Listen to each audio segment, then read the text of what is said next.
Aceh merdeka. Harapan dan ancaman perang besar dengan suku Gayo, sebuah realita yang harus disadari.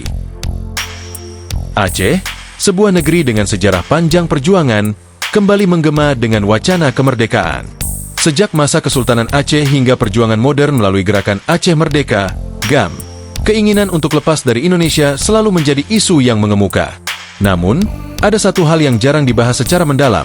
Jika Aceh merdeka, apakah Aceh benar-benar siap menghadapi perang besar dengan suku Gayo? Isu ini bukan sekadar spekulasi.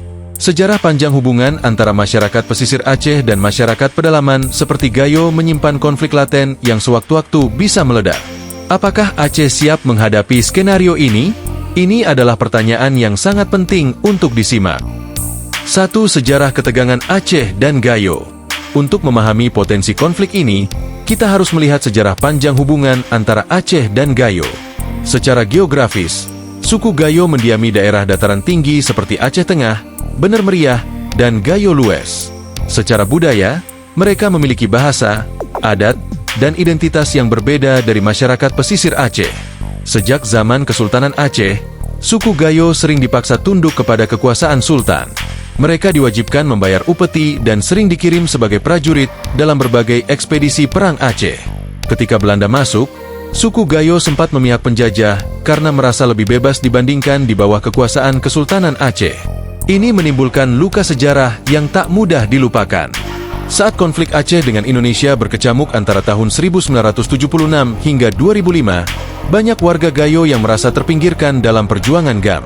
Mereka lebih memilih setia kepada Indonesia karena takut jika Aceh merdeka, mereka akan kembali ditindas oleh kelompok dominan di pesisir. Ini menjadikan mereka sasaran dalam berbagai insiden kekerasan selama konflik. 2. Ancaman perang saudara pasca kemerdekaan Aceh. Jika Aceh berhasil merdeka, maka pertanyaan terbesar adalah, apakah suku Gayo akan setuju untuk tetap berada dalam Aceh yang baru? Banyak orang Gayo merasa bahwa mereka bukan bagian dari Aceh secara budaya dan politik. Mereka mungkin akan menuntut kemerdekaan sendiri atau memilih tetap bergabung dengan Indonesia. Jika Aceh yang baru tidak memberikan mereka otonomi atau hak khusus, kemungkinan besar mereka akan mengangkat senjata. Perang saudara bukan sesuatu yang mustahil. Sejarah dunia telah membuktikan bahwa setelah kemerdekaan, seringkali terjadi konflik internal yang lebih besar. Contoh nyatanya adalah Sudan yang pecah menjadi Sudan Selatan setelah perang panjang antara etnis di utara dan selatan. Kasus lain adalah Yugoslavia yang terpecah menjadi beberapa negara karena konflik etnis. Jika Gayo memilih memisahkan diri dari Aceh, apakah pemimpin Aceh merdeka akan membiarkan mereka pergi begitu saja? Ataukah akan terjadi perang panjang yang melibatkan pertumpahan darah di tanah sendiri? 3. Kesiapan Aceh menghadapi skenario ini. Jika Aceh ingin merdeka, maka Aceh harus mempersiapkan diri untuk menghadapi kemungkinan perang saudara. Apa saja yang harus disiapkan? A. Kebijakan otonomi untuk Gayo. Pemerintahan Aceh yang merdeka harus memikirkan cara agar suku Gayo tidak merasa dipinggirkan. Otonomi khusus bagi wilayah Gayo bisa menjadi solusi, di mana mereka diberikan kebebasan dalam pengelolaan budaya, ekonomi, dan pemerintahan lokal. B. Membangun persatuan sejak sekarang. Alih-alih menunggu konflik pecah, para pemimpin Aceh harus mulai membangun dialog dengan tokoh-tokoh Gayo sejak sekarang. Rasa saling percaya harus dipulihkan agar setelah kemerdekaan, mereka tetap merasa menjadi bagian dari Aceh. C. Mencegah campur tangan asing. Perang saudara bisa menjadi lebih rumit jika ada kekuatan luar yang ikut campur. Indonesia, misalnya, mungkin akan mendukung suku Gayo untuk melemahkan Aceh yang baru merdeka. Jika perang terjadi, Aceh bisa kehilangan banyak sumber daya dan akhirnya menjadi negara gagal seperti beberapa negara di Afrika.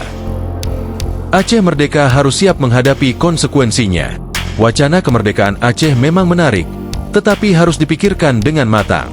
Jika Aceh merdeka tanpa persiapan yang cukup, maka ancaman perang saudara dengan suku Gayo adalah sesuatu yang nyata. Masyarakat Aceh harus sadar bahwa kemerdekaan bukan hanya soal lepas dari Indonesia, tetapi juga soal bagaimana menjaga stabilitas di dalam negeri sendiri. Tanpa strategi yang tepat, Aceh yang merdeka bisa jatuh dalam konflik berkepanjangan yang justru menghancurkan segalanya. Apakah Aceh siap untuk itu?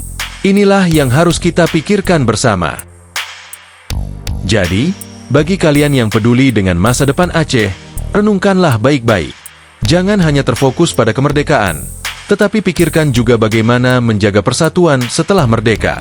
Jangan sampai perjuangan panjang ini justru berakhir dalam kehancuran akibat perang saudara yang tak diinginkan. Silakan tinggalkan komentar dan pendapat kalian di bawah. Bagaimana menurut kalian? Apakah ada solusi terbaik agar konflik ini bisa dicegah? Jangan lupa untuk like, share, dan subscribe agar kita bisa terus mendiskusikan masa depan Aceh dengan lebih bijak.